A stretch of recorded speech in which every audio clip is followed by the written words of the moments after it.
Virgin Voyages has arguably some of the best food at sea, but what's the buffet situation and how do you plan dinners with all the shows and activities that are on board? I've got you covered in today's video. Hi, I'm Jennifer, your cruise bestie, and if you're an avid cruiser like myself, you're probably used to the typical cruise buffets and main dining room experiences that you'll see on some of the big cruise line ships. Virgin Voyages stands out from the crowd by not having any of those and giving you some untraditional dining options. Now, what do I mean by untraditional? You're not going to see a buffet anywhere on this ship.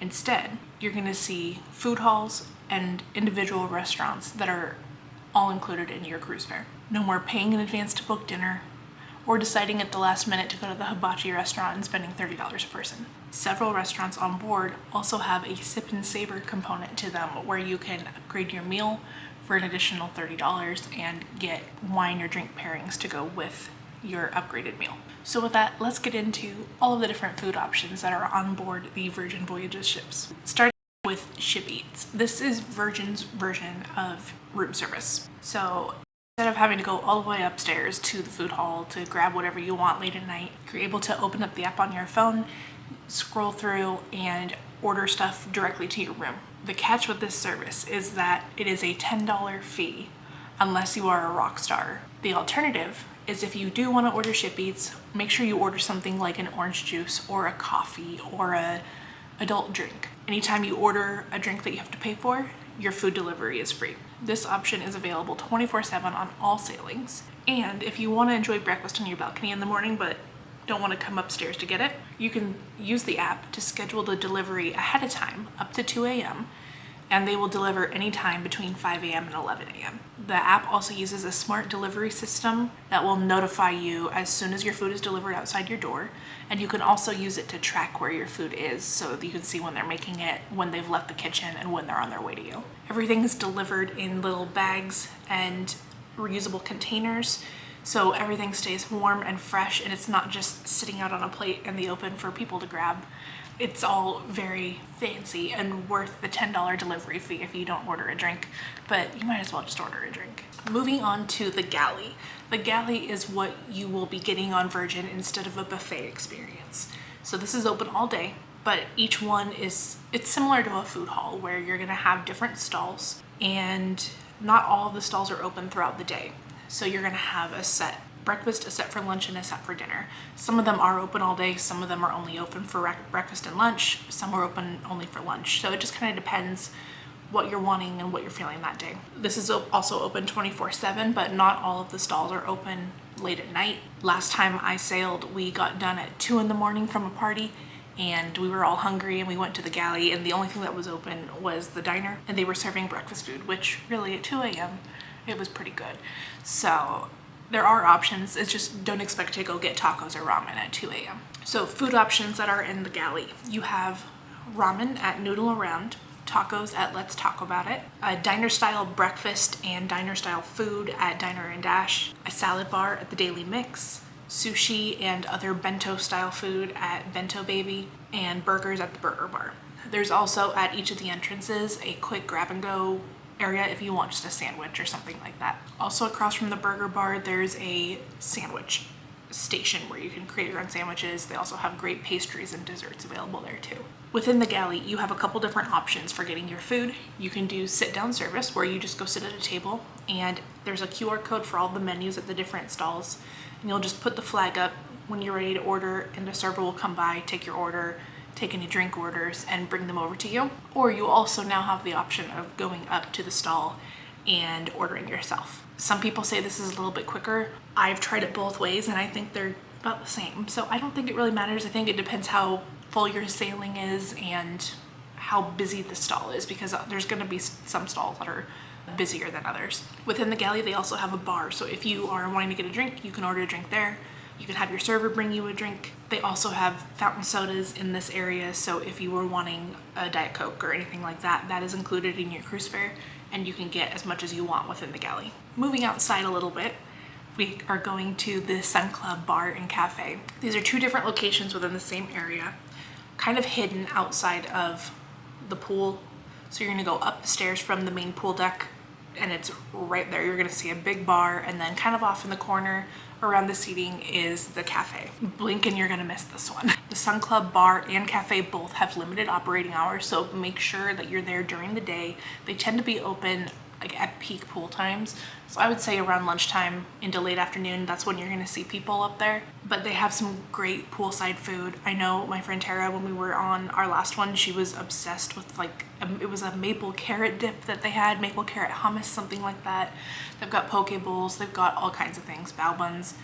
So it's definitely worth checking out if you're sitting by the pool and hungry and don't wanna go all the way into the galley. For more quick service food, you also have pizza.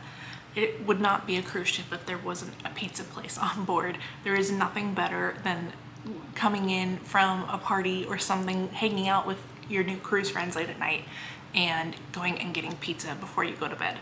So the pizza place is one of my favorite places to go on the ship. It is open late night. I think it's open till about midnight, 1 a.m., but their pizza is next level. Some of the best pizza I've ever had on a cruise ship. I'm pretty sure there were days on Scarlet Lady where I went back multiple times and got the same pizza because it's so good. I always get the Pretty Fly for a white pie, but there's 3 or 4 other ones. You can also have them add or remove toppings as you like. They also do have beer and wine available if you're wanting something like that to go with your pizza. There's a great seating area inside, and then you can also, there's a doorway outside, so you can go sit outside if you want as well. Grounds Club is a great quick place to get breakfast when you're out at port day, but this is also the specialty coffee location on the ship. It is the main coffee shop on board, and they offer specialty hot and iced coffees. They also have liquor options if you're wanting something more adult in your coffee. They also have a small selection of pastries and other breakfast type items if you're wanting something quick before you go out to a port day or just not feeling the galley and you just want something quick. That's a great option. The social club is located centrally in the ship, and it's a great place for fun and games and different activities and board games, and they've got everything in there. It's a great place to hide if you're wanting to watch a football game or a soccer game or any other sports that are going on. You're gonna be able to watch that there. I know last time we were on there, there was a bunch of big football games happening and it was packed for all of them. It's also a great place to go if you're just wanting to play a board game and get away from the craziness that is the pool deck, get in some shade. They've got a whole wall of board games that you can play. They also do have different kinds of snacks. It's more of a bar food type thing. So they've got hot dogs, wings, pretzels, nachos, milkshakes, and they also have adult milkshakes. So it's definitely more of a bar food. I will say I was not impressed, and most people that I talked to were not impressed by it. I got a pretzel and it was very dry. Pretzels are hard to do when you don't have a lot of foot traffic coming in and they're not made fresh, so they're just sitting under a lamp all day. It was not the greatest, so definitely stick to a hot dog if that's what you're looking for. I know some other people got some wings and they weren't impressed by it either, but if you're not picky, it may be worth it to you. Everyone has different tastes. They also have on the side of the social club, they have cake pops and other desserts that are available for purchase. These are more elevated desserts than what you would find in the galley that's usually included. The social club is right outside the arcade as well, so it's a great place to go and grab a snack before you go play some arcade games too. Moving on to the restaurants. This is the best part. Gun Bay is the first Korean barbecue restaurant at sea. Your food is cooked on a table on the little grill. If you've never been to Korean barbecue, you're at a round table, there's a grill in the center, and the server comes and cooks everything to order right in front of you. Another fun thing at Gun Bay is they play drinking games like in a traditional Korean barbecue restaurant. So they give you free soju, and they have different game options, which I'll kind of put in here, but there's 3 different games that they'll play. Usually the one that you'll play most often that I saw a lot of people playing was one where everyone says a number, and anything that's a multiple of 3, you don't say and you clap. And if you don't clap and you say the number, everyone says Gun Bay and you have to take a shot of soju when you're out. So it's super fun, and if you don't drink, don't worry, they do have non-alcoholic options for you, so you don't have to feel pressured to drink the soju. As far as the food goes, if you don't want to sit down and try and figure out what the different menu items are, I know that was very overwhelming for me. The servers are more than happy to recommend things to you. That's what they ended up doing for us, and it was great. Some of my favorites were the crispy chicken, the bibimbap, and the kalbi. The matcha green tea ice cream at the end was also so good. I know another person in our group got the mango green tea swirl. She wasn't a huge fan of that, but the green tea by itself is very good. They also have some great cocktails there. This is my friend Tara on our Scarlet Lady cruise last year with her little disco ball drink from Agave. And there's me. Next, and one of my personal favorites, is Pink Agave. This one is a smaller restaurant on the ship. There's some bigger ones and there's some smaller ones. This is definitely one of the smaller ones. The interior design is gorgeous, and they also have a fully stocked tequila and mezcal bar. The vibes are just amazing. We ended up doing a late night dinner most of the week, but this one especially because we wanted to be there for Pink Agave After Dark. Pink Agave After Dark is when it kind of turns into a DJ thing. They've got live music for everybody. So if you're wanting a quieter dinner, definitely go earlier in the day. Pink Agave After Dark starts around 9, and that's when they bring the DJ in and everyone starts doing shots. So if you don't want to be around that, go before 9. And then towards the end of the meal, right when Pink Agave After Dark started, they brought around shots for everybody. We did a toast together. It was a whole thing. It was great. The food is excellent. Don't miss out on the roasted corn appetizer. I'm not a big guac person, but everyone else said the guac was really good. The ribeye was really good, and the enchiladas were really good. You really can't go wrong with anything. Those were just my favorites, but definitely get the corn. This restaurant was definitely one of our favorites, mainly because of the server we had. I don't remember his name because it was so long ago, but he made the entire experience so fun. And like at one point he was showing us pictures of his dogs back home and his family. Like, he was so sweet. He also introduced us to a drink called a carajillo. I'd never heard of it before. I was telling him I needed an espresso martini because I was crashing, because I'm normally not up that late. Plus it's time difference from the West Coast. So he brought us this drink and it became our new favorite thing. We ended up the rest of the trip coming back just for that drink and sneaking up to the bar like, yeah, we need another one of those drinks you made us. Can you have them make it for us, please? It was so much fun. We even tried ordering it in other restaurants on the ship and in other bars, and they did not make it the same. There was something about how they made it at Pink Agave that it was so good. Extra Virgin is the Italian restaurant on the ship. So Italian style, authentic, great appetizers, fresh pasta, really good wine. It's also a really cool place for an after dinner drink or before dinner drink. They do have a bar that doesn't require reservations. So if you do want to go in and just grab some wine or something like that to have before you go to your main dinner, that is an option as well. The gelato cart at the end of your meal is so good. We almost skipped it, and I'm so glad I didn't, because you're basically making your own affogato. They have different flavors, different toppings. It was so good. I'd never had that before. One of my favorite things. Their menu is huge, so don't be overwhelmed by it. You basically will go down, you'll pick an appetizer, you'll pick a pasta, you'll pick a protein, and then any sides you want. And it's a lot of food. They bring it all out separately.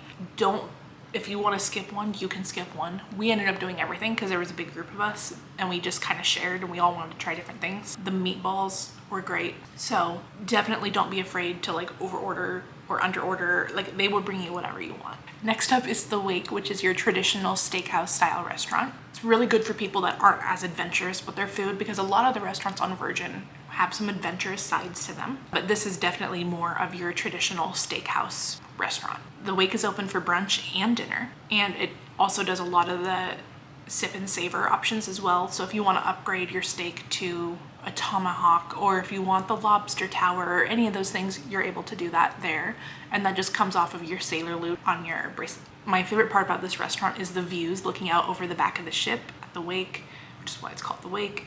But there's not a bad seat in the restaurant. You can see from all sides, all angles.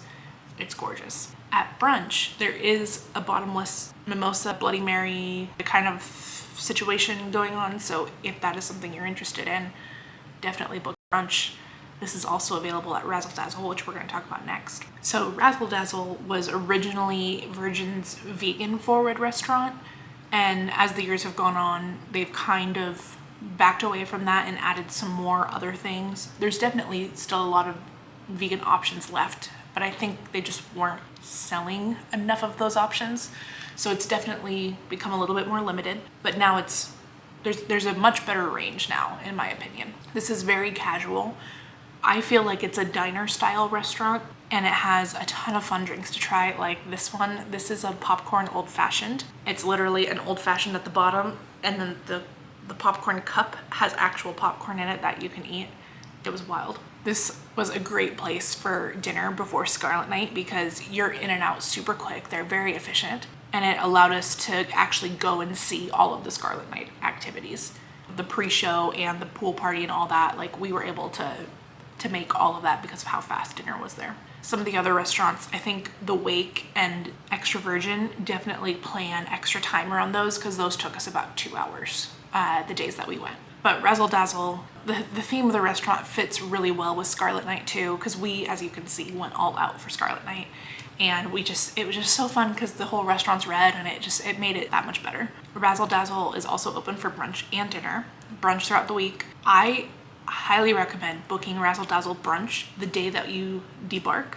We ended up doing that and doing the latest debarkation time we could, and it was great. We were able to get free breakfast, have a couple mimosas before we got off the ship, and kind of take it a little bit slower before getting off. So it was definitely something that we'll keep doing every time we sail. Test kitchen. This is one where if you've got a picky eater with you, you might want to rethink this one if you have this on your schedule. There are 2 menus that are on rotation here, and this is definitely more of a experimental situation. It's great for people that are really into adventurous food. If you have people in your party that are not into adventurous food, they are not gonna like this. It is not for everybody. They do offer a drink pairing option here as well. So you'll be able to say you want the cocktail pairing, you want the wine pairing, you want the beer pairing, or there's a non-alcoholic option as well. Totally up to you. But each menu is different. They alternate days. And currently, as of July, they're doing a food and wine festival on board. So there is a 3rd alternate menu that they're using as well. I'm not sure how long they're going to be using that. So just be prepared for what menu you're getting when you're booking if you've got some picky eaters with you. The Dock House and the Dock. This is also one of my favorite places on the ship to hang out in the late afternoon for happy hour. I was eating a lot of kebabs there, a lot of pita, like they have a meze cart, so good. The outdoor seating area has comfy loungers and day beds that you can use throughout the day. They do fill up fast, so you kind of have to get there early if you want a day bed. And if you come in late in the day, it's most likely going to be packed, especially once the live bands start. They've got rotating DJs and live bands throughout the day as well. And then they also have Opa Hour for more Greek food from 4:30 to 6:30, and that's a special menu that's only available at those times, so definitely check that out. Lastly, for our little food tour of Virgin Voyages, we have Lick Me Till I Scream. If you're a frequent cruiser, you know how important it is to people to have ice cream on board. Those soft serve machines, there's just something about them. But Virgin does it a little bit differently, and they do hand scooped ice cream, fresh made, all different kinds of flavors. They make their waffle cones right there. It is so good. Definitely be checking out Lick Me Till I Scream. That is it for today's video. Thanks so much for tuning in. If you have any questions about restaurants or any of the other food options that are on board, please let me know down in the comments. I'm happy to do another round of restaurant chat with you. And yeah, make sure to like and subscribe if you want to see more content like this. Happy cruising.